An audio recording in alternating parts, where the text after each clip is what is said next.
এই এটা আবার কি লজিক? হ্যাঁ কেন ড্যাড তুমি শোনোনি? চোর ডাকাত টেররিস্টরা নিজেদের আইডেন্টিটি লুকানোর জন্য তো এভাবেই মুখটা ঢেকে রাখে। না please give me a break. তখন থেকে একই কথা বলে যাচ্ছিস তুই।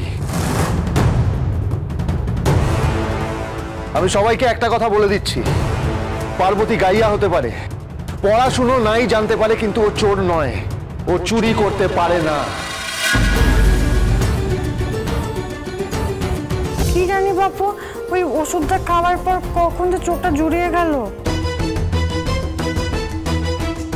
ওষুধ? না না, কোন ওষুধের কথা বলছিস তুই?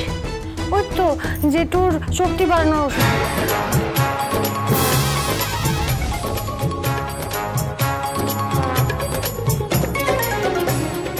শক্তি বাড়ানোর ওষুধ? দেখি তো, শক্তিবর্ধক ওষুধ, তো ঘুমের ওষুধ। সত্যি পার্বতী, তোমাকে নিয়ে আর পারা যায় না। তুমি আশেপাশে থাকলে সোম থেকে রবি প্রতিদিন রাত ৮টায় স্টার জলসায় ও ডিজনি প্লাস হটস্টারে।